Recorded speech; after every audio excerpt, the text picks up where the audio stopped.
Channel کے ناظرین ہیں وہ بھی اس بیان سے فائدہ اٹھاتے ہیں۔ ہم بیان سننے سے پہلے اچھی نیتیں کرتے ہیں۔ نبی کریم علیہ الصلوۃ والسلام کی حدیث آپ نے مبلغین سے بارہا سنی ہوگی، نیت المؤمن خیر من عملہ، یعنی مسلمان کی نیت اس کے عمل سے بہتر ہے۔ مدنی پھول اس میں یہ ہے کہ بغیر اچھی نیت کے کسی بھی عمل خیر کا ثواب نہیں ملتا۔ یہ مدنی پھول ہیں، جتنی اچھی نیتیں زیادہ ہیں اتنا ثواب زیادہ ہے، اور اگر نیت کم ہے تو ثواب اس کے مطابق ہے، اور نیت کچھ بھی نہیں ہے تو اس عمل خیر کا ثواب نہیں ملے گا، کہ مسلمان کی نیت اس کے عمل سے بہتر ہے۔ اس حدیث کی برکتیں لیتے ہوئے اچھی اچھی نیتیں کر لیجئے کہ انشاءاللہ الرحمن نگاہیں نیچی کیے خوب کان لگا کر بیان سنوں گا۔ جو اسلامی بہنیں پردے میں رہ کر جمع ہیں اور بیان سن رہی ہیں وہ خوب توجہ کے ساتھ ان نیتوں کو کریں، اور جو مدنی چینل پر ہیں اور اگر بیان سن رہے ہیں تو وہ بھی نیتوں کو شامل کر لیں، انشاءاللہ ان کو بھی ثواب ملے گا۔ اجتماع میں شریک اسلامی بہنیں، اسلامی بھائی، ٹیک لگا کر بیٹھنے کے بجائے اگر مجبوری نہ ہو، عذر نہ ہو تو علم دین کی تعظیم کی خاطر جہاں تک ہو سکے نیت کر لے کہ دو زانوں بیٹھوں گا، ضرورتاً سیمنٹ سرک کر دوسروں کے لیے جگہ کشادہ کروں گا، اور اگر یہاں سے کوئی صدا لگائی جائے گی، مثلا صلو علی الحبیب کی صدا لگی تو اس کے جواب میں درود پاک ثواب کی نیت سے اور صدا لگانے والوں کی دلجوئی کی نیت سے بلند آواز سے جواب دوں گا یا دوں گی۔ بیان کے بعد خود آگے بڑھ کر سلام و مصافحہ کریں گے اور انفرادی کوشش کریں گے کہ سلام کریں گے انشاءاللہ الرحمن تو نیکیاں ملیں گی، اگر کسی نے سلام کیا تو اس کا جواب دیں گے تب بھی نیکیاں ملیں گے، مصافحہ کریں گے تب بھی انشاءاللہ الرحمن اس کا بھی ثواب ملے گا۔ صلو علی الحبیب صلی اللہ تعالی علی محمد صلی اللہ علیہ وسلم، صلاۃ و سلام علیکہ یا سیدی یا رسول اللہ۔ پردے میں رہ کر سننے والے اسلامی بہنوں اور مدنی چینل کے ناظرین، ماہ محرم الحرام ہم پر جلوہ فگن ہے، اور یہ مہینہ اہل بیت کا مہینہ ہے، یہ مہینہ صحابہ کی برکتوں کو لیے ہوئے ہے، یہ مہینہ ہمیں فاروق اعظم کی بھی یاد دلاتا ہے، ان کی شہادت کی یاد بھی دلاتا ہے، اور سید الشہداء امام علی مقام، امام عرش مقام کی بھی یاد دلاتا ہے۔ آپ کی بے پناہ قربانیوں کی یادیں اس مہینے میں پوشیدہ ہیں۔ عاشورے کا دن آنے ہی والا ہے، آئیے ہم کربلا کے پس منظر کے متعلق انشاءاللہ کچھ سنیں گے کہ کربلا کا پس منظر کیا تھا اور کربلا کا یہ دردناک واقعہ کیوں پیش آیا۔ نواسۂ رسول سیدنا امام علی مقام، امام عرش مقام، امام حسین رضی اللہ تعالیٰ کو مدینہ منورہ چھوڑ کر کیوں جانا پڑا؟ وہ کون سی وجوہات تھیں کہ جن کی بنا پر امام عرش مقام نے اپنا سارا گھرانہ اپنے نانا جان کے دین پر قربان کیا؟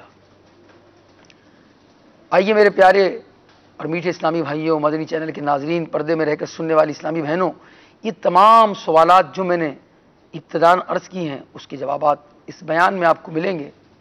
اس سے پہلے ہم یہ سنتے ہیں کہ امام حسین کی ولادت کے بعد اور آپ کی شہادت کے بارے میں غیب کی خبریں دیتے ہوئے نبی کریم علیہ الصلوۃ والسلام نے کیا ارشاد فرمایا۔ چنانچہ نبی کریم رؤوف الرحیم صلی اللہ تعالی علیہ وسلم کی چچی حضرت سیدہ ام الفضل بنت حارث نے ایک دن حضور اقدس صلی اللہ علیہ وسلم کی بارگاہ میں حاضر ہو کر عرض کیا، یا رسول اللہ، میں نے آج ایک پریشان خواب دیکھا ہے۔ نبی کریم علیہ السلام نے فرمایا تو عرض کیجئے، آپ نے دریافت فرمایا تو وہ عرض کرنے لگی کہ وہ بہت ہی شدید ہے۔ تو پیارے آقا علیہ السلام نے پھر فرمایا کہ وہ خواب ہے کیا؟ تو میں نے عرض کیا، یعنی آپ کی چچی عرض کرنے لگی کہ یا رسول اللہ، میں نے دیکھا کہ آپ کے جسد اطہر سے ایک ٹکڑا کاٹا گیا، آپ کی جسم مبارک سے ایک ٹکڑا کاٹا گیا اور اسے میری گود میں رکھا گیا۔ ہمارے آقا علیہ الصلوۃ والسلام نے غیب کی خبر دیتے ہوئے ارشاد فرمایا، تم نے بہت اچھا خواب دیکھا ہے، انشاءاللہ فاطمہ کے گھر بیٹا ہوگا اور وہ تمہاری گود میں دیا جائے گا۔ چنانچہ ایسا ہی ہوا، حضرت امام حسین رضی اللہ تعالیٰ عنہ پیدا ہوئے اور میری گود میں دیے گئے۔ حضرت سیدہ ام الفضل فرماتی ہیں رضی اللہ تعالیٰ عنہا کہ میں نے ایک دن حضور علیہ السلام کی خدمت میں حاضر ہوئی اور عرض کیا کہ امام حسین کو میں آپ کی گود میں نے دیا تو کیا دیکھتی ہوں؟ ام الفضل کہتی ہیں کہ آپ کے چشمان مبارک سے آنسو جاری ہیں، آپ گریہ کر رہے ہیں، رو رہے ہیں۔ میں نے عرض کیا یا رسول اللہ، میرے ماں باپ آپ پر قربان ہوں، ایسا کیا ہو گیا؟ تو نبی پاک علیہ السلام نے فرمایا جبریل میرے پاس آئے تھے اور انہوں نے مجھے خبر دی کہ میری امت میرے اس فرزند کو قتل کر دے گی۔ میں نے کہا کیا اس کو، یعنی جو گود میں تھے، انہوں نے مجھے خبر دی، انہوں نے فرمایا ہاں، اور میرے پاس اس کے مقتل یعنی شہید ہونے کی جگہ کی سرخ مٹی بھی لے کر آئے۔ اللہ اکبر۔ آپ نے سنا، پردے میں رہ کر سننے والی اسلامی بہنوں، کہ سیدنا امام علی مقام کی ولادت کے بعد آپ کی شہادت کی خبر بھی مل چکی تھی، اور یہ غیب کی خبر دیتے ہوئے نبی کریم علیہ السلام نے حضرت ام الفضل کو کئی سال پہلے ہی بتا دیا تھا کہ میری امت میرے فرزند کو، میرے لال کو، میرے نواسے کو قتل کر دے گی۔ امام حسین رضی اللہ تعالیٰ عنہ کربلا میں شہید ہو جائیں گے۔ یہ بات نبی کریم علیہ السلام کے وسیلے سے خاتون جنت سیدہ طیبہ فاطمہ رضی اللہ تعالیٰ عنہا بھی جانتی تھی، مولا کائنات کو بھی اس بات کا علم تھا، لیکن قربان جائیے کہ خاتون جنت کے قدموں کی خاک پر کہ جنہوں نے اپنے نو نہال کو زمین کربلا میں خون بہانے کے لیے اپنے خون جگر پلایا، قربان جائیے علی المرتضیٰ کے کہ بلند حوصلے پر کہ جنہوں نے اپنے اس جگر کے ٹکڑے کو خاک کربلا میں لوٹنے اور دم توڑنے کے لیے سینے سے لگا کر پالا۔ اللہ اکبر۔ واقعی اس وقت کا تصور بھی دل لرزا دیتا ہے کہ جب امام علی مقام کی ولادت کی مسرت کی ساتھ ساتھ شہادت کی پیشن گوئی بھی کی گئی تھی، سید عالم علیہ السلام نے مبارک آنکھوں سے اشکوں کے موتی برسا دیے تھے۔ اس خبر نے صحابہ کرام کے دل ہلا دیے ہوں گے۔ اس درد کی لذت تو کوئی مولا کائنات کے دل سے پوچھئے۔ بہرحال یہ سب جانتے تھے کہ ایک وقت ایسا آنا ہے کہ جب یہ چہیتے، یہ نازوں کے پالے، یہ نازوں کا پالا، یہ چہیتا بھوکا پیاسا بیابان میں بے رحمی کے ساتھ شہید ہو رہا ہوگا۔ سب کو جب یہ معلوم تھا، اس کے باوجود نہ تو علی المرتضیٰ ان کے ساتھ ہوں گے یہ بھی معلوم تھا، نہ حسن مجتبی ان کے ساتھ ہوں گے یہ بھی معلوم تھا۔ تیروں کی بارش سے یہ نوری جسم لہو لہان ہو رہا ہوگا، خیمے والوں کی بے کسی اپنی آنکھوں سے وہ دیکھ رہے ہوں گے اور رائے خدا میں مردانہ وار اپنی جان کو قربان کریں گے، اور کربلا کی زمین مصطفیٰ صلی اللہ علیہ وسلم کے پھول سے رنگین ہو جائے گی۔ پردے میں رہ کر سننے والی اسلامی بہنوں اور مدنی چینل کے ناظرین، سب کو پتا تھا کہ کربلا کے تپتے صحرا میں امام علی مقام اپنے رفقا کے ساتھ ظالموں کے ہاتھوں میں جام شہادت نوش فرمائیں گے، مگر ایسے موقع پر مصطفیٰ علیہ السلام نے دعا کے لیے ہاتھ نہیں اٹھائے۔ امام حسین کی امن و سلامت اور اس خوفناک حادثے سے محفوظ رہنے اور دشمنوں کے برباد ہونے کے لیے دعا نہیں فرمائی، نہ ہی علی المرتضیٰ بارگاہ رسالت میں یہ عرض نہیں کرتے کہ یا رسول اللہ اس خبر نے تو دل اور جگر کو پارا پارا کر دیا ہے، آپ کے قربان بارگاہ حق میں اپنے فرزند کے لیے دعا نہ فرمائیے، دعا فرمائیے، یہ بھی نہ کہا۔ اور نہ ہی خاتون جنت التجا کرتی ہیں کہ اے سلطان دارین، آپ کے فیض سے تو عالم فیض پا رہا ہے، آپ کی دعا مستجاب ہوتی ہے، میرے لاڈلے کے لیے بھی دعا کر دیجئے، ایسا نہ کہا۔ اور نہ ہی اہل بیت، نہ ازواج مطہرات، نہ صحابہ کرام، کسی نے کچھ نہ کہا۔ سب خبر شہادت سنتے ہیں، شہرا عام ہو جاتا ہے، مگر بارگاہ رسالت میں کسی طرف سے دعا کی درخواست پیش نہیں ہوتی۔ کیا بات ہے؟ کیوں ایسا ہوا؟ بات یہ ہے کہ مقام امتحان میں ثابت قدمی درکار ہوتی ہے۔ ایسے موقع پر جان دریغ جاں باز مردوں کا شیوا نہیں کہ اخلاص سے جان نثاری ان کی عین تمنا ہوتی ہے۔ اس موقع پر دعائیں کی گئیں، مگر دعائیں ایسی نہیں تھی۔ وہ دعائیں کیا تھیں؟ وہ دعائیں تو یہ تھی کہ یہ فرزند مقام و صفا و وفا میں صادق اور ثابت قدم رہے، توفیق الہی مساعد رہے، یعنی مددگار رہے، مصائب و آلام کا ہجوم اس کے قدم کو پیچھے نہ ہٹا سکے۔ پردے میں رہ کر سننے والی اسلامی بہنوں، نبی کریم علیہ السلام اور دیگر اہل بیت اطہار اور صحابہ کرام اور امام عالی مقام کا یہ عمل اور انداز ہمیں چند باتوں کا درس دیتا ہے۔ اللہ کے بندوں کو ہر وقت اللہ کی رضا میں راضی رہنا چاہیے، اس کے حکم کے آگے کوئی چوں چرا نہیں کرنی چاہیے، کوئی شکوہ نہیں کرنا چاہیے، دین کے نام پر آنے والے مصائب و آلام پریشانیوں کو خوشی خوشی قبول کرنا چاہیے اور اس پر ثابت قدم رہنا چاہیے، اپنی اولاد کی ایسی پیاری تربیت کرنا کہ حق اور سچائی کے میدان میں کبھی بھی ان کے قدم نہ ڈگمگائیں اور حق بولنے اور حق پر عمل کرنے میں ان کے حوصلے بلند ہوں۔ یہ بھی درس ملتا ہے کہ دین کا ہر کام اخلاص کے ساتھ کیا جائے، کیونکہ بغیر اخلاص کے ساتھ کیے جانے والے کام پر لوگ تو اس کی تعریف کریں گے، مگر رب کریم کی طرف سے اسے کوئی بھی اجر نہیں ملے گا۔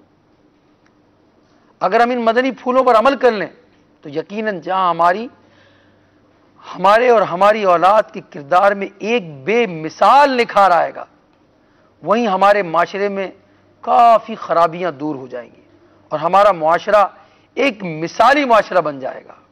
آج امام عالی مقام، امام عرش مقام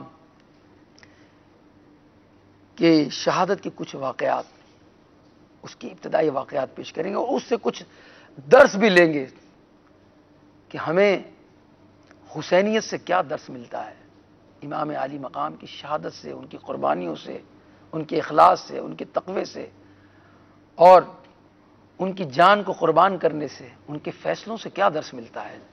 نبی رحمت شفیع امت صلی اللہ علیہ وسلم کی ظاہری وصال کے بعد سیدنا صدیق اکبر منصب خلافت پر سرفراز ہوئے، کیونکہ حضور علیہ السلام کے بعد خلافت صدیق اکبر ہی کے لیے تھی۔ ان کے بعد سیدنا عمر فاروق کا دور آیا رضی اللہ تعالیٰ، پھر عثمان غنی کا دور آیا، پھر مولا علی مشکل کشا کا دور آیا۔ پھر جب آپ کی شہادت ہو گئی تو کوفہ میں 40,000 مسلمانوں نے امام حسن کے دست مبارک پر موت کی بیعت کر کے امام حسن کو امیر المومنین منتخب کیا، لیکن آپ نے تقریباً 6 ماہ کے بعد سیدنا امیر معاویہ رضی اللہ تعالیٰ عنہ کے ہاتھ پر بیعت کی اور بیعت فرما کر خلافت ان کے سپرد فرمائی اور خود عبادت اور ریاضت میں مشغول ہوئے۔ سیدنا امیر معاویہ کا ایک بیٹا تھا یزید، جو آپ رضی اللہ تعالیٰ عنہ کی وفات کے بعد تخت سلطنت پر بیٹھا، اور اس کے بعد کیا ہوا؟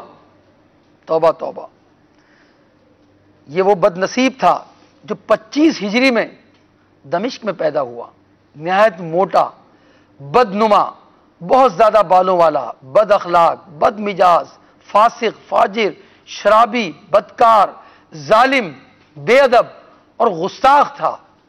اس کی شرارتیں اور اس کی بےہودگیاں ایسی تھیں کہ جس سے بدماشوں کو بھی شرم آنے لگے، جن سے شرن نکاح حرام، یزید ان سے نکاح کو رواج دینے والا تھا، سود اور دیگر حرام کاموں کو اعلانیہ کرنے والا تھا۔ یزید پلید صحابہ کرام کا مبارک زمانہ پا کر بھی ان کا قرب حاصل نہ کر سکا اور نہ ہی ان کی تعظیم کر کے اپنے لیے آخرت کا نجات کا سامان کر سکا، بلکہ اس نے تو رسول پاک کے پاک گھرانے پر ظلم و ستم کی آندھیاں چلائیں، ان پر مصیبت کے پہاڑ توڑے۔ یزید پلید نے یہ سب تاج و حکومت اور دنیاوی مال و دولت کی محبت میں کیا۔ یزید بدبخت نے مال و دولت کے نشے میں بدمست ہو کر اپنی آخرت کے ساتھ ساتھ دنیا بھی اپنی تباہ کر ڈالی۔ واقعی دنیا کی محبت ہر فتنہ و فساد کا سبب ہے۔ اس کو حکومت چاہیے تھی، اس کو تخت و تاج چاہیے تھا، اس کو مال و دولت چاہیے تھی، اس کو شہرت چاہیے تھی۔ یہ ساری تباہی دنیا کی محبت نے مچائی۔ دنیا کی محبت انسان کو ظالم بنا دیتی ہے۔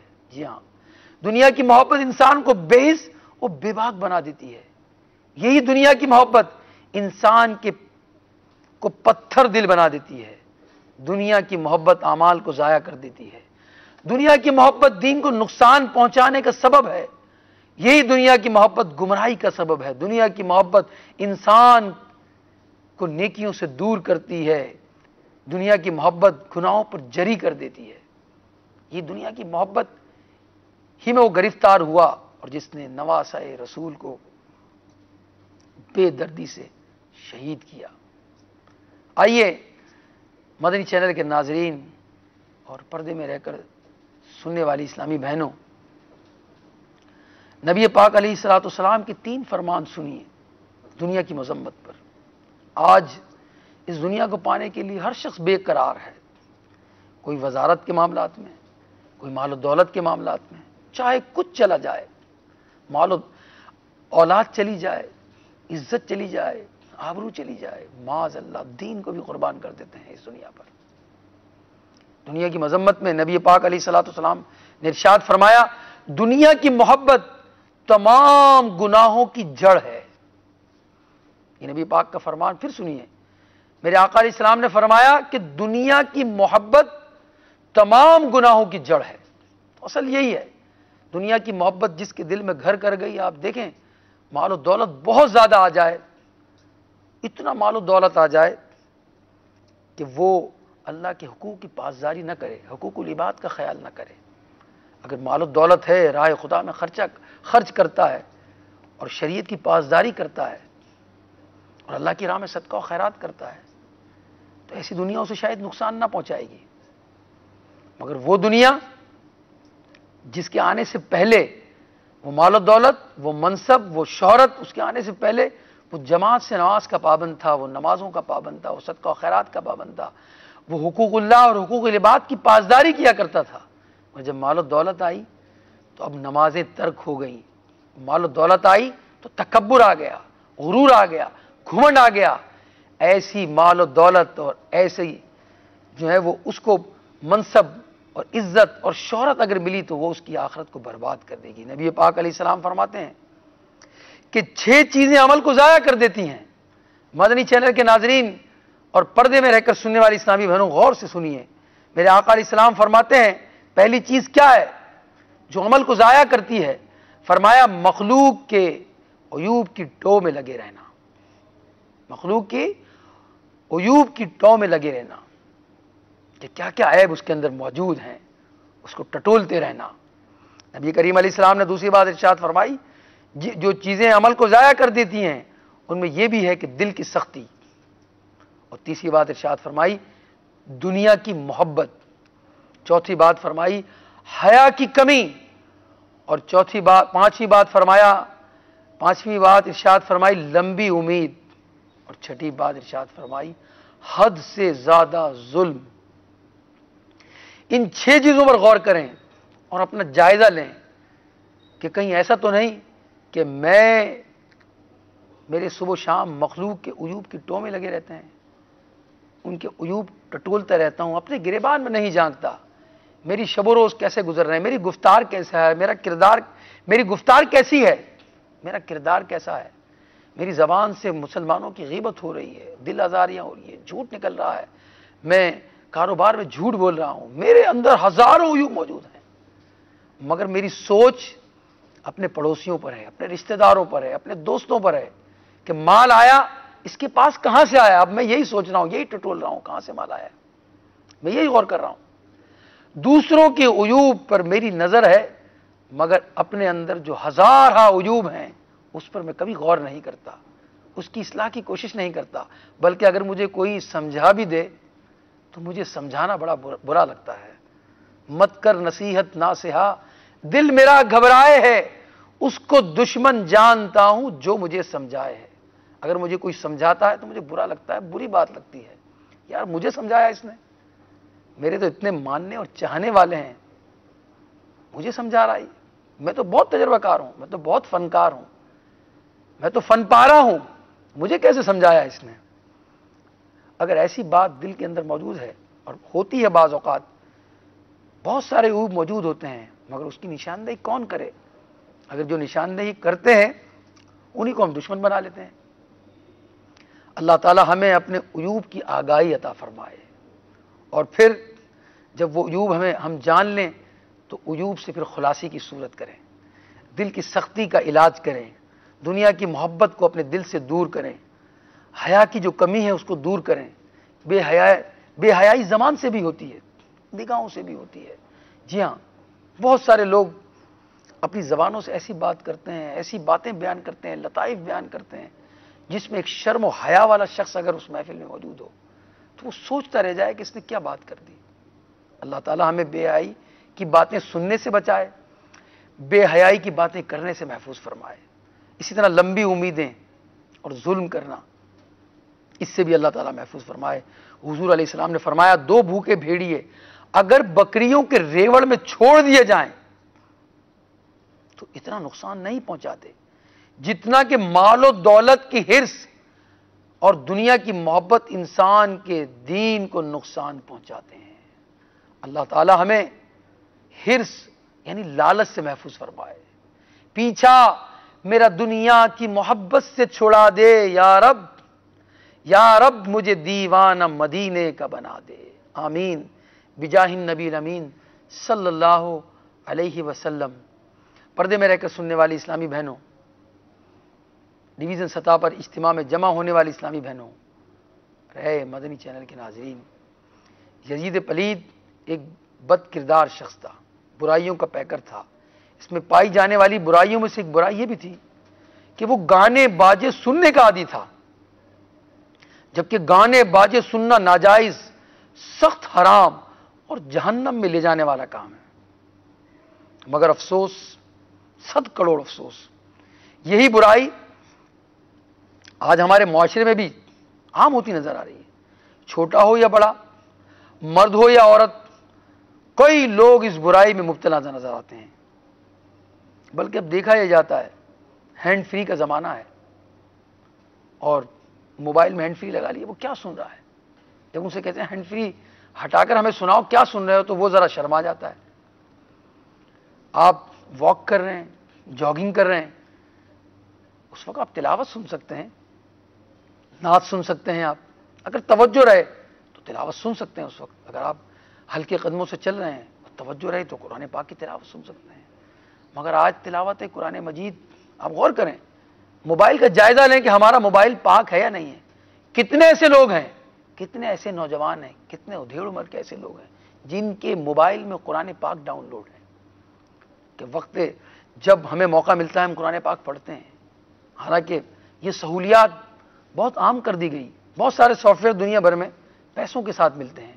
الحمدللہ دعوت اسلامی، یہ سارے دینی soft where, Islamic soft where جو ہیں سب فری ہیں، آپ ڈاؤن لوڈ کریں۔ قرآن پاک پڑھنا چاہتے ہیں، دعوت اسلامی کی آپ ویب سائٹ کے ذریعے یا جو بھی آپ آپریٹنگ سسٹم ہے آپ کے موبائل کا، آپ اس سے جس طرح اور اپلیکیشنیں ڈاؤن لوڈ کرتے ہیں، دعوت اسلامی .net لکھ دیں، دعوت اسلامی ایپ لکھ دیں، آپ کو دعوت اسلامی کی اپلیکیشنز نظر آئیں گی۔ آپ قرآن پاک کو ڈاؤن لوڈ کریں، پڑھیں۔ آپ قرآن پاک سننا چاہتے ہیں تو آپ قرآن پاک سن سکتے ہیں۔ آپ نعت سننا چاہتے ہیں، آپ قصائد سننا چاہتے ہیں، آپ وہ بھی سن سکتے ہیں۔ مگر اگر گانے سن رہے ہیں تو بہت بڑی برائی ہے۔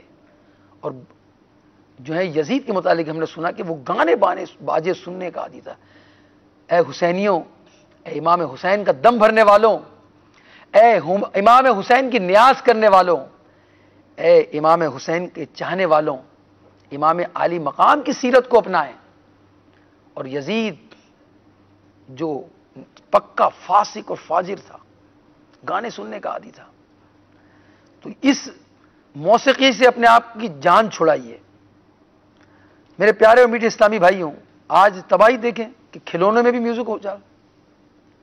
بیچارے چھوٹے مدنی منع ابھی وہ جھولے میں ہی ہوتے ہیں اور ان کے اوپر ایسے کھلونے لٹکائے جاتے ہیں اس کے اندر میوزک ہوتا ہے اور وہ اپنے ٹانگیں ہلا رہے ہوتے ہیں. اگر بچپن ہی سے ہم اپنے بچوں کی تربیت کس طرح کر رہے ہیں؟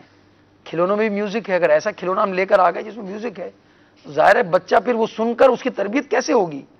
اور وہ میوزک سن کر سو رہا ہے اور اس میوزک سے ہی بچپن میں اس کو انسیت ہو رہی ہے تو بعد میں پھر کیا ہوگا؟ اور آج کھلونوں کی کیا بات کریں، ہر موبائل کے اندر میوزک کی دھن بج رہی ہے. اور افسوس، صد افسوس، اب مساجد، ارے مساجد کے وہ مسجد جسے مسجد الحرام کہتے ہیں، آج اس میں بھی معاذ اللہ میوزیکل ٹیون بج رہی ہوتی ہے بعض اوقات. جی ہاں، حاجی جو ہے وہ اپنے یہاں لے کر تو سارا سامان گئے اور اپنا موبائل بھی گئے، مگر اس میں ٹیون تو وہی لگی ہوئی ہے نا جو طواف کے اندر بھی بج رہی ہے. الامان والحفیظ. آج مدنی چینل کے توسط سے اور سنتوں بھرے اس اجتماع کی برکت سے جو اسلامی بہنوں میں سنایا جا رہا ہے، آپ نیت کریں، اسلامی بہنیں بھی نیت کریں، اگر کسی کے موبائل میں میوزیکل ٹیون ہے تو آج ہی اس سے جان چھڑائیں اور سادی سی ٹیون لگا لیں. کہیں ایسا نہ ہو آپ نماز پڑھ رہے ہوں. پیارے اسلامی بھائیوں، اسلامی بہنیں گھروں میں نماز پڑھ رہی ہیں اور یہ میوزیکل ٹیون نماز کے دوران ٹیون بج جائے، وہ آپ اس سے بچنے کی کوشش کیجئے. اللہ تبارک و تعالی ہمیں جو ہے اس طرح کی میوزیکل ٹیونز سے ہماری جان چھڑائے. تو گانے باجے سننا یہ حرام اور جہنم میں لے جانے والا کام ہے. نبی کریم علیہ الصلوۃ والسلام کے فرمان کیا ہیں؟ آئیے پردے میں رہ کر سننے والی اسلامی بہنوں آپ بھی سنیے، مدنی چینل کے ناظرین آپ بھی سنیے، کان میں لگا کر ہینڈ فری سننے والے گانے باجے آپ بھی سنیے. جو مختلف چینل کے ذریعے گانے سن رہے ہوتے ہیں، جو MP3 کے ذریعے گانے سن رہے ہوتے ہیں، جو MP3 ڈیوائسز کے ذریعے گانے سن رہے ہوتے ہیں، جو موبائل کے ذریعے گانے سن رہے ہوتے ہیں. جی ہاں، آفس کے اندر بیٹھ کر وہ اپنے کانوں میں جو لگائے ہوئے ہیں، لوگ یہ سمجھ رہے ہیں، باس یہ سمجھ رہا ہے کہ کام کر رہا ہے، حالانکہ وہ کام نہیں کر رہا، وہ گانے سن رہا ہے. الامان والحفیظ. ظاہر ہے جو گانا سن کر کام انجام دے رہا ہوگا اپنا، اس کی توجہ کہاں ہوگی؟ توجہ بڑھ جائے گی. اور گانے سننا ویسے بھی ناجائز اور گناہ ہے. نبی کریم صلی اللہ علیہ وسلم نے فرمایا، جو شخص کسی گانے والی کے پاس بیٹھ کر گانا سنتا ہے، قیامت کے دن اللہ تعالیٰ اس کے کانوں میں پگھلا ہوا سیسا اونڈیلے گا. غور کیجئے، کیا ہمارے کان اس عذاب کو برداشت کر پائیں گے؟ ایک آپ تنکا لیں اور ابھی پریکٹیکل کیجئے اور اپنے کانوں میں ڈالیے اور ہلکا سا پریس کیجئے. ہلکا سا پریس کرنے پر آپ دیکھیں آپ کی صورتحال کیا ہوتی ہے. اور اگر تھوڑا سا زیادہ پریس ہو جائے گا تو آپ کی چیخ نکل جائے گی. اگر کان کا کسی کو درد ہو جائے تو رات بھر سو نہیں سکتا، اور اس کے کان میں پگھلا ہوا سیسا ڈالا جائے تو اس کی حالت کیا ہوگی؟ گانے باجے سننے والوں، میوزک کی دھنوں پر اپنے پیروں کو تھر تھرانے والوں، ڈانس کرنے والوں، کانوں پر MP3 لگا کر گانے باجے سن کر دنیا سے چھپ جانے والوں، دائیں بائیں فرشتے موجود ہیں اور برائی لکھنے والا فرشتہ آپ کی برائی لکھ رہا ہے. اللہ کو سب خبر ہے. آپ ہینڈ فری لگاتے ہیں یا بلوٹوتھ لگاتے ہیں، اللہ کو سب خبر ہے کہ آپ کے کان کیا سن رہے ہیں. اور یاد رکھیے کہ قیامت کے دن یہ گواہی دیں گے آپ کے ہاتھ. جی ہاں، کہ ان ہاتھوں سے، ان انگلیوں سے، اس فنگر سے آپ نے کیا کیا کام کیے تھے. اگر آپ نے الٹی سیدھی ویڈیوز دیکھی تھی، آپ نے گانے سنے تھے، کہیں ایسا نہ ہو کہ یہ انگلیاں کل قیامت کے دن آپ کے خلاف گواہی دیں. اس لیے ڈر جائیے. نبی کریم علیہ السلام نے فرمایا، جو گانے باجے سے اپنے آپ کو بچاؤ، کیونکہ یہ شہوت کو ابھارتے اور غیرت کو برباد کرتے ہیں، اور یہ شراب کے قائم مقام ہیں، اور اس میں نشے کی سی تاثیر ہے. اے گانے باجے سننے والوں، اے میوزک سننے والوں، سنیے، ایک مرتبہ پھر سنیے کہ نبی کریم علیہ الصلوۃ والسلام کیا ارشاد فرماتے ہیں. فرمایا، گانے باجے سے اپنے آپ کو بچاؤ، کیونکہ یہ شہوت کو ابھارتے اور غیرت کو برباد کرتے ہیں، اور یہ شراب کے قائم مقام ہے اور اس میں نشے کی سی تاثیر ہے۔ وہ لوگ جو فیملی کے ساتھ بیٹھ کر گانے بازے سن رہے ہوتے ہیں، پھر وہ کہتے ہیں ہم تو بڑے غیرت مند ہیں۔ ارے آپ کی غیرت کیسی ہے کہ آپ اپنے بچوں کے ساتھ بیٹھ کر یہ گناہ کر رہے ہیں، اپنے کانوں کو ان گندی موسیقی سے آلود کر رہے ہیں، اپنی نگاہوں کو ناپاک کر رہے ہیں۔ میرے پیارے اور میٹھے اسلامی بھائیوں، پردے میں رہ کے سننے والی اسلامی بہنوں، اگر آج تک کسی کی یہ عادت تھی تو آج نبی کریم علیہ الصلوۃ والسلام کی اس فرمان کو سننے کے بعد سچی توبہ کیجیے۔ میرے آقا علیہ السلام فرماتے ہیں گانا اور لہو دل میں اس طرح نفاق اگاتے ہیں،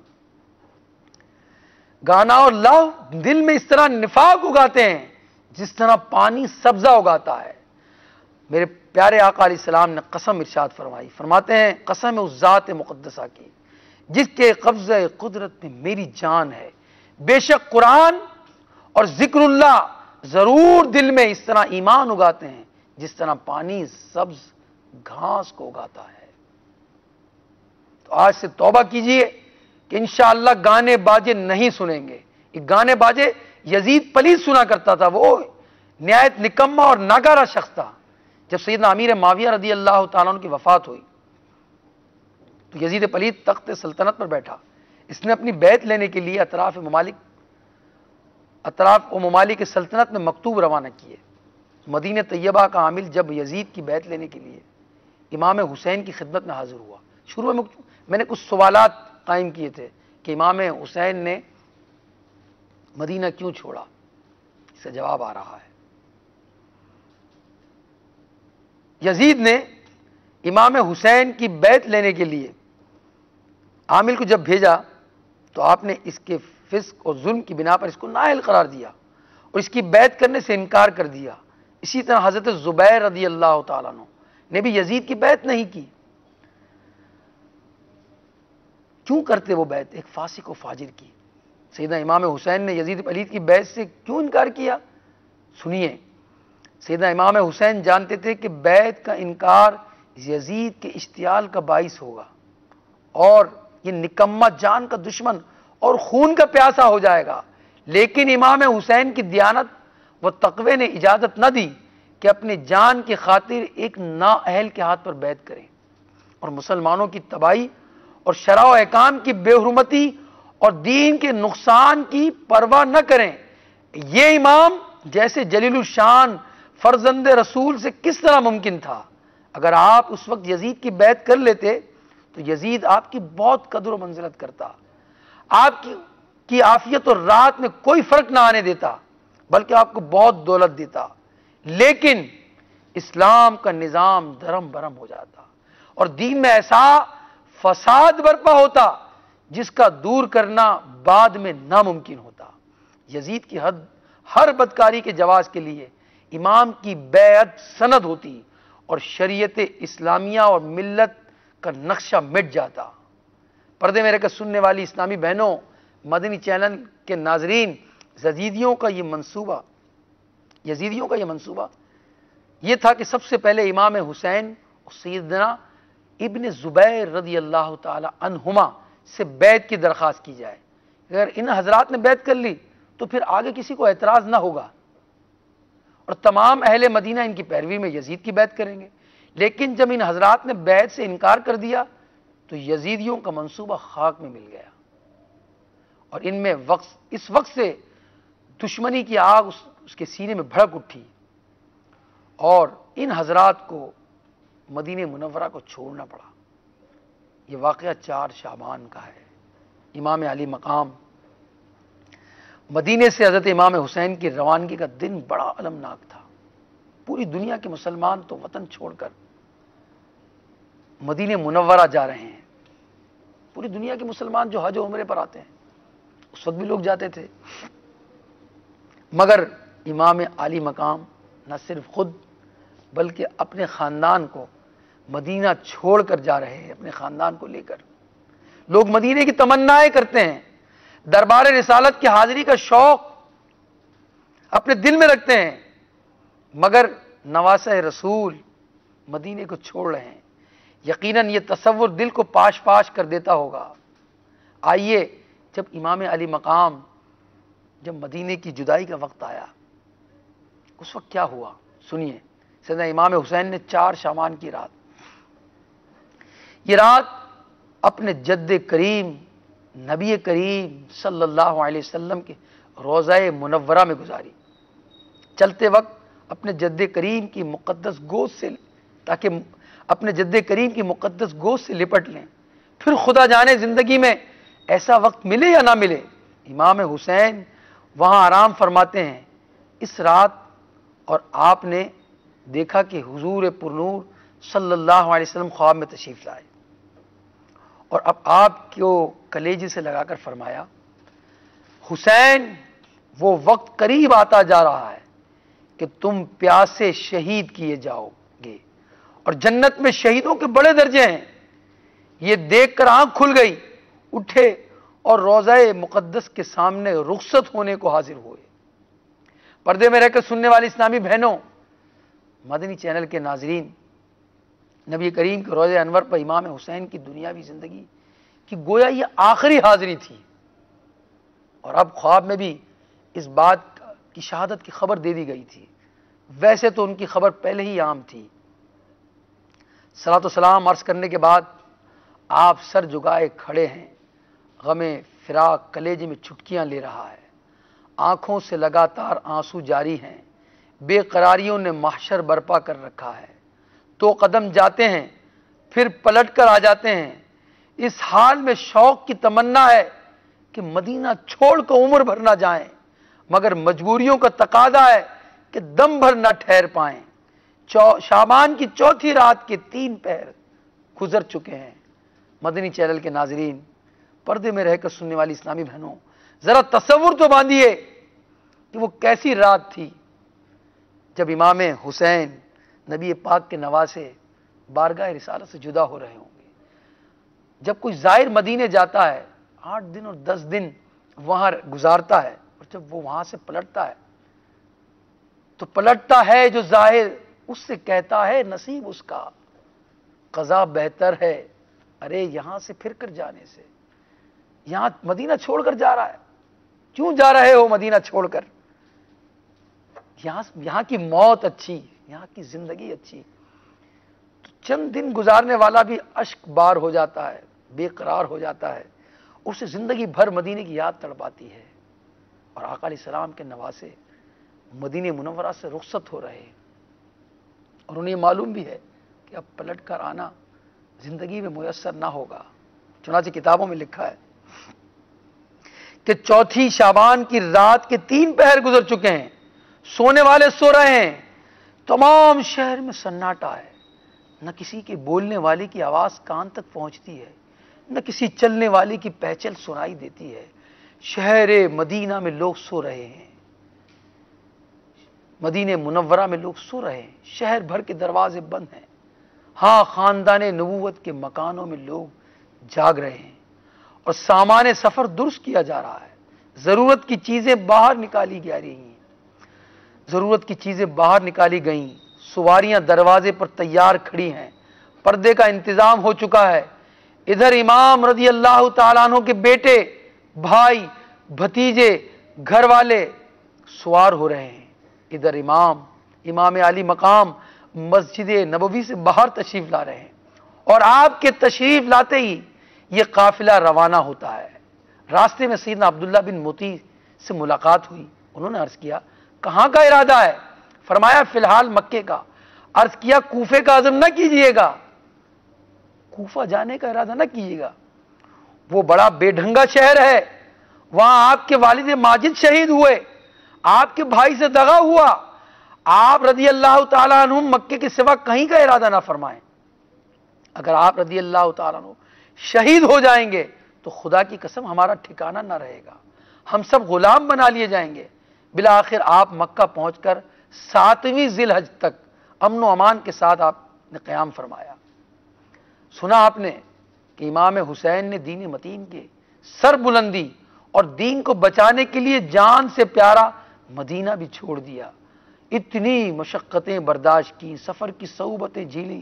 امام علی مقام کا یہ عمل ہمارے لیے درس ہے، اور اس میں ہمیں درس ملتا ہے کہ جب کوئی پریشانی یا مصیبت آن پڑے تو صبر کا دامن نہیں چھوڑنا چاہیے۔ یاد رکھیے رب الانام کے ہر کام میں ہزار ہا حکمتیں پوشیدہ ہیں جو ہماری عقل میں نہیں آتی۔ اللہ مصیبتیں نازل فرما کر اپنے بندوں کو آزماتا بھی ہے، جب وہ صبر کرتے ہیں تو ان کے گناہوں کو مٹاتا اور درجات کو بلند فرماتا ہے۔ لہذا ہم پر جو بھی مصیبتیں آتی ہیں وہ ہمارے بھلے ہی اور ہماری بہتری کے لیے آتی ہیں، اگرچہ ہمیں اس کی وجہ معلوم نہیں۔ آئیے نبی کریم علیہ الصلوۃ والسلام کی فرمان سنیے اور عمل کا جذبہ بیدار کیجیے۔ فرمایا اللہ جس کے ساتھ بھلائی کا ارادہ فرماتا ہے اسے مصیبت میں مبتلا فرما دیتا ہے۔ بعض اوقات تھوڑی تنگ دستی آتی ہے، تھوڑی پریشانی آتی ہے، تھوڑی سی بیماری آتی ہے، ہم پریشان ہو جاتے ہیں، زبان سے اول فل بکنا شروع کر دیتے ہیں، ایسا کیا کر دیا میں نے، میرے ساتھ یہ ہو گیا، ہر مرتبہ میرے ہی کاروبار میں نقصان ہوتا ہے، ہر دفعہ تکلیف مجھے ہی پہنچتی ہے۔ استغفر اللہ، اس طرح کی باتیں نہیں کرنی چاہیے، بے صبری کا مظاہرہ نہیں کرنی چاہیے، اس سے ثواب جاتا رہتا ہے، ہاتھ کچھ بھی نہ آئے گا۔ ارشاد فرمایا نبی کریم علیہ السلام نے مومن کے معاملے پر تعجب ہے کہ اس کا سارا معاملہ بھلائی پر مشتمل ہے اور یہ صرف اسی مومن کے لیے ہے جسے خوشحالی حاصل ہوتی ہے تو شکر کرتا ہے کیونکہ اس کے حق میں یہی بہتر ہے، اور اگر تنگ دستی پہنچتی ہے تو صبر کرتا ہے تو یہ بھی اس کے حق میں بہتر ہے۔ ارشاد فرمایا میرے آقا علیہ السلام نے جب بندے کا اللہ کے ہاں کوئی مرتبہ مقرر ہو اور وہ اس مرتبے تک کسی عمل سے نہ پہنچ سکے تو اللہ اسے جسم میں، مال میں یا اولاد کی آزمائش میں مبتلا فرماتا ہے، پھر اسے ان تکالیف پر صبر کی توفیق عطا فرماتا ہے یہاں تک کہ وہ اللہ کے ہاں اپنے مقرر درجے تک پہنچ جاتا ہے۔ تو تکلیف پہنچ جائے تو صبر کرنا چاہیے، ہر ایک کے سامنے اس کا ذکر نہیں کرنا چاہیے۔ تھوڑی سی بیماری آ جائے، تکلیف آ جائے، تنگ دستی آ جائے، عورتوں میں بھی یہ بہت ہوتا ہے، چھوٹی بات کو بہت بڑا کر دیتی ہیں۔ اگر خاوند کی سیلری اگر دیر میں آئے تو شکوے شکایات، اگر بجٹ پورا نہ ہو پائے شکوے شکایات، اگر عید کے دنوں میں کسی کے گھر چلے جائیں اور ان کے لباس کو دیکھیں تو اپنے شوہر سے مطالبات بڑھ جاتے ہیں۔ غور کیجئے بہت سارے مقامات پر ہمارے لیے درس صبر ہے۔ امام عالی مقام نے تو اپنے سارے کنبوں کو لٹا دیے، سارے کنبے کو لٹایا، بھوک و پیاس میں وہ تڑپتے رہے مگر زبان پر حرف شکایت نہ لائے۔ اور ہمیں تھوڑی تکلیف پہنچ جائے ہم بے صبری کا اتنا واویلا کرتے ہیں، اتنا ڈھنڈورا پیٹتے ہیں، جتنی نعمتیں اللہ کی ملتی ہیں ہمیں اس کا ہم شکر ادا نہیں کرتے، مگر تھوڑی سی تکلیف پہنچ جائے تو اس کا واویلا بہت ہوتا ہے۔ اللہ تعالیٰ میں بے صبری سے محفوظ فرمائے، عادت بنائے۔ جب عادت بنے گی نا تو انشاءاللہ الرحمن صبر کرنا ہم سیکھیں گے۔ عادت کیسے بنے گی؟ اگر کوئی تکلیف پہنچے تو غور کریں، امام عالی مقام کی تکلیف پر غور کریں، ہے نا۔ امیر اہل سنت فرماتے ہیں کہ پیاسے ہو، جب پیاس کے متعلق آپ ارشاد فرماتے ہیں کہ اگر پیاس ہوگی تو اس کو خلاصہ پیش کر رہا ہوں، امام عالی مقام کی پیاس یاد آئے گی۔ کھائیں گے تو کیسے یاد آئے گی؟ پیٹ بھریں گے تو کیسے یاد آئے گی؟ ان کی بھوک اور پیاس کا جبھی تو احساس ہوگا جب ہم کچھ پیاسے رہیں گے، جب ہم کچھ بھوکے رہیں گے۔ تو اللہ تعالی ہمیں امام عالی مقام کے صدقے میں بے صبری سے محفوظ فرمائے۔ تو میں عرض کر رہا تھا کہ جب کوفے والوں کو یہ معلوم ہوا کہ یزید پلید تخت پر بیٹھ چکا اور امام حسین سے بیعت طلب کر رہا ہے اور امام علی مقام مدینہ چھوڑ کر مکہ تشریف لے گئے، تو یہ سب سلیمان بن سرد کے مکان پر جمع ہوئے اور باہم مشورہ کر کے ایک خط لکھا کہ آپ ہمارے پاس تشریف لائیں اور ہمیں یزید کے ظلم سے بچائیں، اور انہوں نے 150 خطوط امام علی مقام کو لکھے۔ جب یہ امام حسین کے پاس 150 خطوط جمع ہو گئے تو آپ نے تحریر فرمایا کہ میں اپنے قابل اعتماد چچا زاد بھائی مسلم بن عقیل رضی اللہ تعالیٰ عنہ کو بھیجتا ہوں۔ کوفے سے یہ خطوط آئے امام حسین کو، اور یہ خطوط میں انہوں نے امام علی مقام رضی اللہ تعالیٰ عنہ کو بلایا کہ آپ ہمارے پاس تشریف لائیں اور یزید کے ظلم سے بچائیں۔ تو آپ نے اس معاملے کو دیکھنے کے لیے اپنے چچا زاد بھائی کو بھیجا۔ آپ نے فرمایا اگر یہ تمہارا معاملہ ٹھیک دیکھ کر مجھے اطلاع کریں گے تو ہم جلد کوفے آ جائیں گے۔ حضرت مسلم بن عقیل کوفہ پہنچے ادھر کوفیوں نے امام کے ہاتھ پر بیعت کرنے اور آپ کی مدد دینے کا وعدہ کیا، بلکہ 18,000 داخل بیعت بھی ہو گئے۔ انہوں نے مسلم بن عقیل رضی اللہ تعالیٰ عنہ کے ہاتھ پر 18,000 لوگوں نے بیعت کی۔ اور دوسری طرف یزید پلید کو جب یہ معلوم ہوا کہ اتنی بڑی تعداد نے، کوفیوں کی اتنی بڑی تعداد مسلم بن عقیل کے ہاتھوں پر بیعت کر چکی، حسین، امام حسین نے جنہیں بھیجا ہے، اور کوفے کے حاکم نعمان بن بشیر ان کے ساتھ نرمی کا برتاؤ کر رہے ہیں، تو کہا، ان کو یہ پیغام دیا کہ کوفے کا بھلا منظور ہے تو اپنی طرف سے کوئی زبردست ظالم بھیج دو کوفے میں۔ اس نے عبداللہ ابن زیاد کو کوفے کا حاکم بنا کر روانہ کیا اور کہا کہ مسلم کو شہید کر دو یا کوفے سے نکال دو۔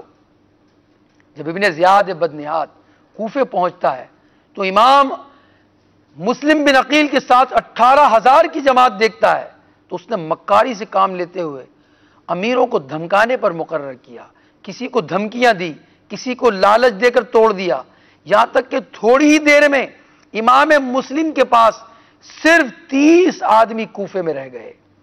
آپ یہ دیکھ کر مسجد سے باہر نکلے کہ کہیں پناہ لیں، جب دروازے سے باہر آئے تو اب 30 میں سے ایک بھی نہ رہا۔ آپ نے انا للہ و انا الیہ راجعون پڑھا، بالآخر آپ نے ایک گھر میں پناہ لی۔ جب ابن زیاد نے یہ خبر پا کر فوج بھیجی تو امام مسلم نے تلوار نکال لی اور باہر تشریف لائے، اور ان سب کو مکان سے، اور آپ جب باہر تشریف لائے تو آپ کے سامنے وہ سب موجود تھے، شیر خدا کے بھتیجے پر وہ ٹوٹ پڑے۔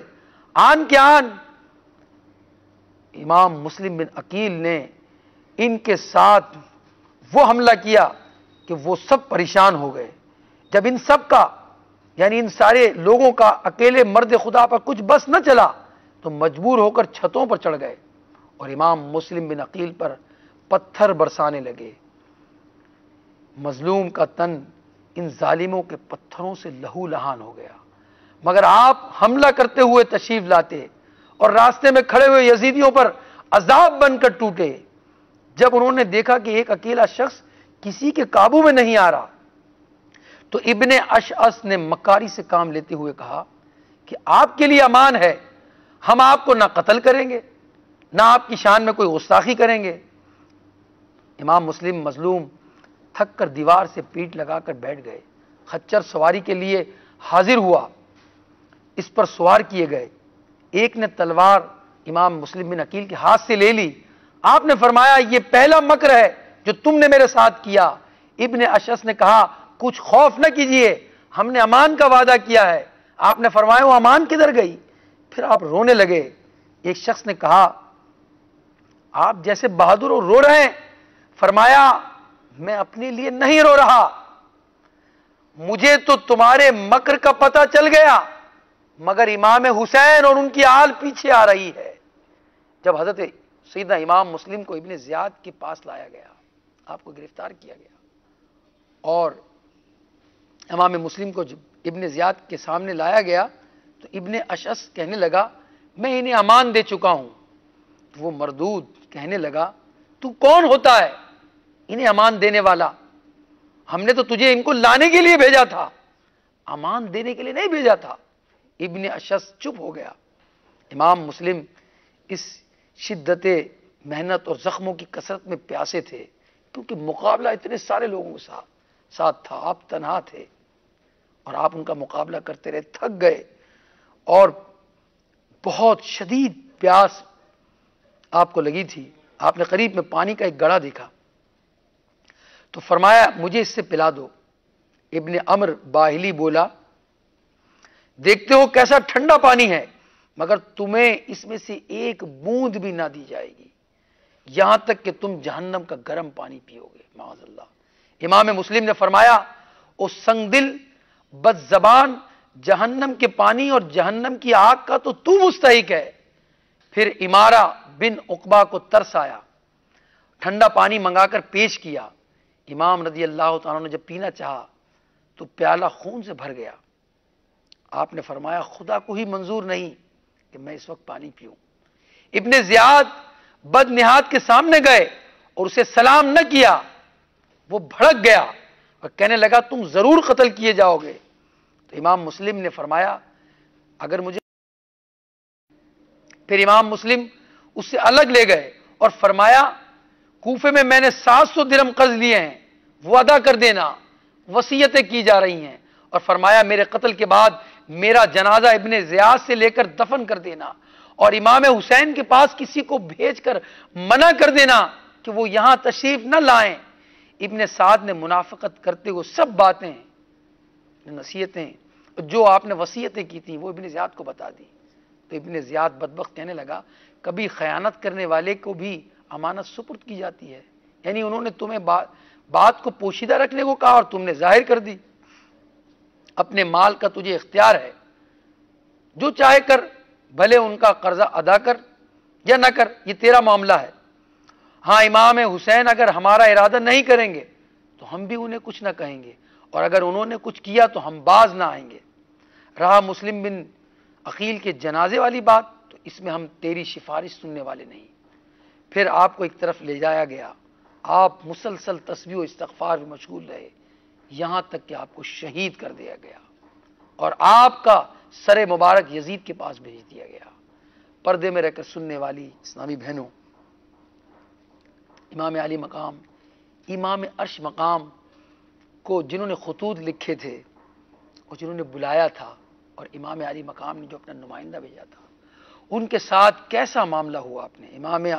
امام مسلم نے اپنی جان جیسی متاع عزیز کو اللہ کی راہ میں قربان کیا، لیکن باطل کے آگے اپنا سر نہیں جھکایا۔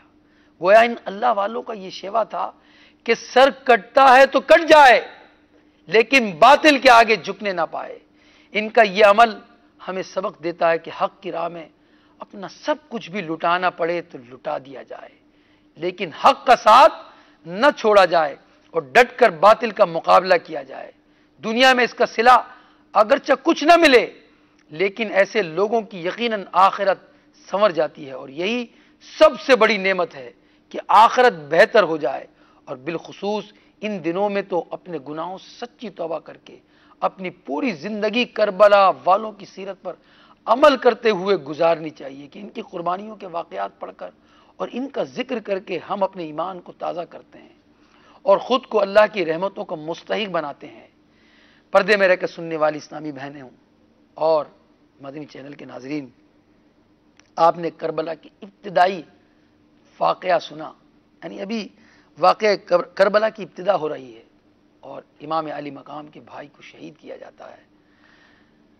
ہمیں چاہیے کہ اس مہینے میں جو مہینہ ہم پر جلوہ فگن ہے، سایہ فگن ہے، بالخصوص 10 محرم الحرام کے دن خوب نیک اعمال کر کے شہدائے کربلا کو ایصال ثواب کریں۔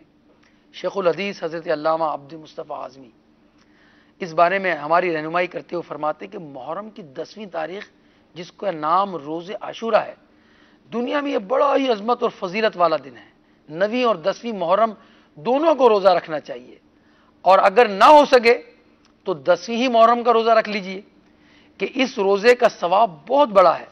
عاشورے کے دن 10 چیزوں کو علماء نے مستحب لکھا ہے، تو یہ دن بڑی عظمت کا حامل ہے، اور یہ دن جمعۃ المبارک کو آ رہا ہے۔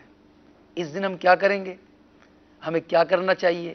مدنی چینل کے ناظرین آپ بھی سنیے، پردے میں رہ کر سننے والی اسلامی بہنیں آپ بھی سنیے کہ عاشورے کے دن روزہ رکھا جائے، عاشورے کے دن صدقہ کیا جائے، عاشورے کے دن نوافل پڑھے جائیں، اور اگر آپ عاشورے کے دن اگر یہ وظیفہ کر لیں، یعنی 1000 مرتبہ سورہ اخلاص پڑھ لیں تو اس کی بھی برکتیں آپ کو ملیں گی۔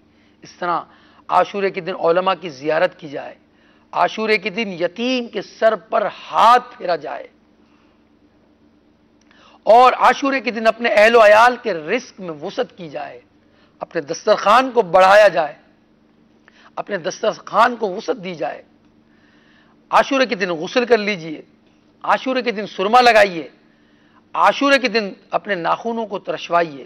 بعض کتابوں میں لکھا ہے کہ ان 10 چیزوں کے علاوہ 3 چیزیں اور بھی ہیں جو مستحب ہیں۔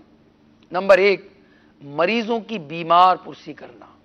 اگر آپ کے خاندانوں میں کوئی بیمار ہے، چھٹی کا دن ہوتا ہے، ہمارے وطن عزیز میں جو ہیں وہ سارے کاروبار بند ہوتے ہیں، چھٹی کا دن ہوتا ہے، سارے ادارے بند ہوتے ہیں۔ اگر آپ کے عزیزوں میں کوئی مریض ہیں تو اس کی عیادت کیجیے۔ اور دوسرا فرمایا یہ بھی مستحب ہے کہ دشمنوں سے ملاپ کیجیے۔ جی ہاں، اگر عزیزوں سے آپ کی وہ جو دشمن ہیں، اب اس کی تشریح میں نہیں کرتا، آپ خود غور کر لیجئے، عزیزوں سے اگر آپ کی ٹھنی ہوئی ہے کسی کی، خواہ میں ان کے ساتھ حسن سلوک کیجئے، ان سے ملیے۔ دعائے عاشورہ پڑھیے، اور دعائے عاشورہ مدنی پنصورہ جو مکتبۃ المدینہ کی طرف سے شائع شدہ ہے، اس سے دعائے عاشورہ پڑھ لیجئے آپ، انشاءاللہ الرحمن اس کی برکتیں بھی آپ کو ملیں گی۔ عشرہ محرم، بالخصوص 10ویں محرم عاشورے کے دن محفل نعت کا انعقاد کیجیے، اور صحیح روایتوں کے ساتھ شہدائے کربلا کے فضائل اور واقعات کو بیان کیجیے، یہ بھی باعث ثواب ہے۔ حدیث شریف میں ہے، اور حدیث شریف میں ہے کہ جن محافل میں صالحین کا ذکر ہوتا ہے وہاں پر رحمت نازل ہوتی ہے۔ پھر چونکہ ان واقعات میں صبر و تحمل، تسلیم و رضا اور پابندی شریعت کا بے مثال عملی نمونہ ہے، اس لیے کربلا کے واقعات کو بار بار بیان کرنے سے مسلمانوں کو دین پر استقامت حاصل ہوگی، جو اسلام کا عطر اور ایمان کی روح ہے۔ مگر ہاں، اس کا خیال رہے کہ ان محفلوں میں صحابہ کرام کا بھی ذکر خیر کیا جائے۔ محرم کے 10 دنوں تک، خصوصاً عاشورہ کے دن، شربت پلا کر، کھانا کھلا کر، شیرنی بنا کر، کھچڑا پکا کر، شہدائے کربلا کے فاتحہ دلا کر ان کی روحوں کو ثواب پہنچائیے، کہ یہ سب جائز اور ثواب کے کام ہیں، اور ان سب چیزوں کا ثواب یقیناً شہدائے کربلا کی روحوں کو پہنچتا ہے۔ تو پردے میں رہ کر سننے والی اسلامی بہنوں، اپنی زندگی کو قرآن و سنت کے مطابق نیکیوں میں گزارنے کے لیے دعوت اسلامی کے مدنی ماحول سے ہر دم وابستہ رہیے۔ دعوت اسلامی کا اشاعتی ادارہ مکتبۃ المدینہ، اس کی ایک کتاب ہے اسلامی زندگی، اس کا مطالعہ کیجیے، بہت پیاری کتاب ہے، ہر گھر میں یہ کتاب ہونی چاہیے، اور گھر کے ہر فرد کو اس کا مطالعہ کرنا چاہیے۔ مفتی احمد یار خان نعیمی رحمۃ اللہ تعالی علیہ کی تصنیف ہے۔ اس کتاب میں گھریلو، خاندانی، معاشرتی اور معاشی ریاض سے اسلامی رہنمائی کے روشن پہلو بڑے خوبصورت اور انتہائی آسان انداز میں بیان کیے گئے ہیں۔ اسی طرح شادی بیاہ، بچوں کی پیدائش، پرورش، عقیقہ، اسلامی مہینوں، بالخصوص محرم الحرام میں ہونے والی فضول اور جہالت بھری رسموں کی نشاندہی کی گئی ہے، اور اس سے بچنے کے طریقے بھی بیان کیے گئے ہیں۔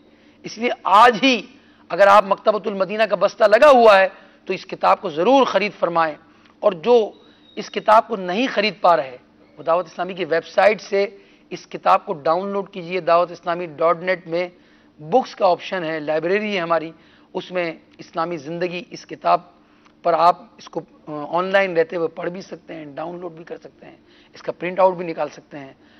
تو الحمدللہ کربلا کا پس منظر کے متعلق جو ہم نے سنا، یہ پس منظر ہمیں بہت کچھ سکھاتا ہے۔ کربلا کا پس منظر ہمیں مشکل میں دین کی مدد کرنے کا درس دیتا ہے۔ کربلا کا پس منظر ہمیں ہمیشہ حق کا ساتھ دینے کا سبق دیتا ہے۔ کربلا کا پس منظر ہمیں اہل بیت کی بے مثال قربانیوں کا یاد دلاتا ہے، اور کربلا کا پس منظر ہمیں مصیبتوں اور پریشانیوں میں صبر و شکر کا دامن تھامنے کی ترغیب دیتا ہے۔ کربلا کا پس منظر ہمارے دلوں میں دین کے نام پر اپنا تن، من، دھن سب قربان کرنے کا جذبہ پیدا کرتا ہے۔ کربلا کا پس منظر اللہ والوں کی یاد دلاتا ہے، امام عالی مقام کی یاد دلاتا ہے، علی اصغر اور علی اکبر کی قربانیوں کی یاد دلاتا ہے۔ اے اللہ، ہمیں خاک کربلا کے صدقے راہ حق کا مسافر بنا، اور اہل بیت اور صحابہ کرام کی محبت سے ہمارے دلوں کو منور فرما۔ آمین بجاہ النبی الامین صلی اللہ علیہ وسلم۔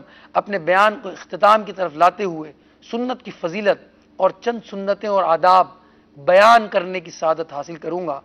پردے میں رہ کر سننے والی اسلامی بہنیں ان سنتوں کو بغیر، ان آداب اور سنتوں کو بغیر سنیں، اور اپنی عملی زندگی میں اس کو رائج کرنے کی کوشش کیجیے۔ چنانچہ شہنشاہ نبوت صلی اللہ علیہ وسلم کا فرمان جنت نشان ہے، فرمایا جس نے میری سنت سے محبت کی اس نے مجھ سے محبت کی، اور جس نے مجھ سے محبت کی وہ جنت میں میرے ساتھ ہوگا۔ آئیے امیر اہل سنت کے رسالے 101 مدنی پھول سے چھینکنے کی چند سنتیں اور آداب سنتے ہیں۔ دعوت اسلامی کے ہفتہ وار سنتوں بھرے اجتماع میں بھی، اور اس طرح اسلامی بہنوں کے جو ہفتہ وار سنتوں بھرا اجتماع ڈویژن سطح پر جس کا انعقاد ہوتا ہے، مدنی چینل پر بھی لائیو کیا جاتا ہے جیسا کہ آپ دیکھ رہے ہیں، اس میں بیان کے آخر میں کچھ سنتیں اور آداب بیان کیے جاتے ہیں۔ ہمارا ہر عمل نبی پاک علیہ الصلوۃ والسلام کی سنتوں کے مطابق ہو جائے کہ حضور علیہ السلام کس طرح آرام فرماتے تھے، بیدار ہوتے تو کیا پڑھتے تھے، آپ کے چلنے کا انداز کیا تھا، آپ کے کھانے کا انداز کیا تھا، آپ کی گفتگو کا انداز کیا تھا۔ سبحان اللہ، اگر ہم یہ جانیں گے انشاءاللہ الرحمن، اس کی پیروی کریں گے تو ہمارے لیے دنیا اور آخرت میں کامیابی ہی کامیابی ہے۔ انسانی زندگی میں بہت سارے معاملات ہیں، انسان کو جمائی بھی آتی ہے اور چھینک بھی آتی ہے، مگر چھینک اللہ کی طرف سے ہے اور جمائی شیطان کی طرف سے ہے۔ آئیے چھینکنے کے متعلق کچھ معلومات حاصل کریں۔ نبی کریم علیہ السلام کے پہلے 2 فرامین سنیں کہ میرے آقا علیہ الصلوۃ والسلام فرماتے ہیں کہ اللہ عز و جل کو چھینک پسند ہے اور جمائی ناپسند۔ جب کسی کو چھینک آئے تو وہ الحمدللہ کہے تو فرشتے کہتے ہیں رب العالمین، اور اگر وہ رب العالمین کہتا ہے تو فرشتے کہتے ہیں کہ اللہ تجھ پر رحم فرمائے۔ ہمیں بھی چھینک آتی ہے بعض اوقات، ہم اتنی زور سے چھینکتے ہیں تو ساری محفل گونج جاتی ہے، اگر کچھ لوگ بیٹھے ہوئے تو وہ سب ہنسنا شروع کر دیتے ہیں۔ مسجد میں چھینک اگر نکل آئے تو ہم کوشش کرتے، دبانے کی کوشش نہیں کرتے اس کو، یعنی بند نہیں کرنی چھینک کو ہم نے، مگر آواز کو پست کرنی ہے۔ اگر ہاتھ میں رومال ہے تو ہم اس رومال سے اس آواز کو پست کر سکتے ہیں۔ جب چھینک آ جائے تو الحمدللہ کہا جائے۔ چھینک کے وقت سر جھکائیے، منہ چھپائیے، آہستہ آواز نکالیے۔ چھینک کی آواز بلند کرنے کے متعلق لکھا ہے کہ یہ حماقت ہے۔ اب بعض لوگوں کو معلوم ہی نہیں ہوتا کہ چھینک کی آواز بھی ہم نے جو ہے پست کرنی ہے۔ ہاں، اگر کسی کو اختیاری نہیں ہے کہ ایسی چھینک آ گئی کہ وہ روک ہی نہیں پایا اور اس کی آواز نکل گئی تو اب اس کی غیبت بھی نہیں کرنی۔ چھینک آنے پر الحمدللہ کہنا چاہیے کہ طحطاوی کے حوالے سے چھینک میں لکھا ہوا ہے خزانہ العرفان میں کہ چھینک آنے پر حمد الہی کرنا، اس کو سنت مؤکدہ لکھا ہے۔ تو بہتر یہ ہے کہ الحمدللہ رب العالمین پڑھے یا الحمدللہ علی کل حال کہے۔ اب جب بھی چھینک آئے تو الحمدللہ کہیں، الحمدللہ علی کل حال کہیں، الحمدللہ رب العالمین کہیں۔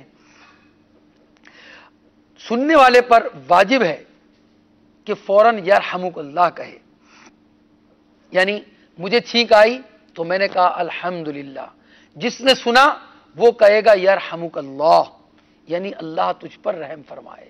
کیسا پیارا اسلام ہے، کیسا پیارا ہمارا دین ہے کہ چھینک آئے تو ہم اللہ کی حمد کریں، ہم حمد کریں تو دوسرے کو جواب دینے کا موقع ملے۔ سبحان اللہ۔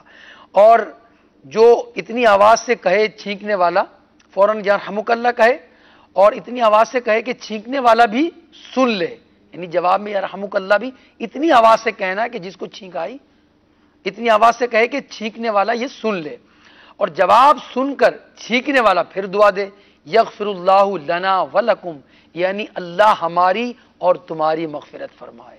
سبحان اللہ۔ چھینکنے والا اللہ کی حمد کر رہا ہے، جو چھینک وہ الحمدللہ کو سن رہا ہے وہ جواب میں دعا دے رہا ہے، پھر چھینکنے والا اس کو دعا دیتا ہے کہ اللہ ہماری اور تمہاری مغفرت فرمائے۔ کتنا پیارا ہمارا دین ہے۔ فرمایا جو کوئی چھینک آنے پر الحمدللہ کہے اور اپنی زبان سارے دانتوں پر پھیر لیا کرے تو انشاءاللہ دانتوں کی بیماریوں سے محفوظ رہے گا۔ تو اب آپ کو جب بھی کبھی چھینک آئے تو آپ الحمدللہ علی کل حال کہہ کر اپنی زبان ساری دانتوں پر پھیر لیں، انشاءاللہ دانتوں کی بیماریوں سے بچے رہیں گے۔ سیدنا علی المرتضیٰ رضی اللہ تعالیٰ فرماتے ہیں کہ جو کوئی چھینک آنے پر الحمدللہ علی کل حال کہے تو وہ داڑھ اور کان کے درد میں کبھی مبتلا نہ ہوگا۔ سبحان اللہ۔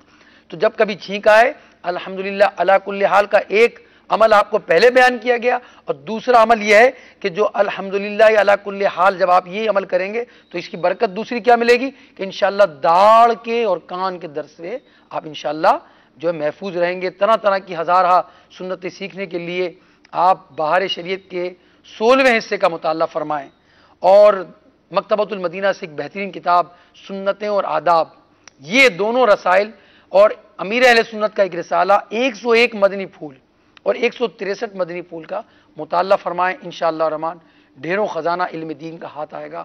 اللہ تبارک و تعالی ہمیں عمل کی توفیق عطا فرمائے۔ اب انشاءاللہ الرحمن ہفتہ وار سنتوں بھرے اجتماع میں جو ہم درود پاک پڑھتے ہیں انشاءاللہ وہ پڑھائے جائیں گے، اور اسلامی بہنیں اپنے اجتماع میں پڑھیں، اور جو مدنی چینل کے ناظرین ہیں اس وقت ہمیں سن رہے ہیں وہ بھی انشاءاللہ دہرائیں گے تو ان کو بھی ثواب ملے گا۔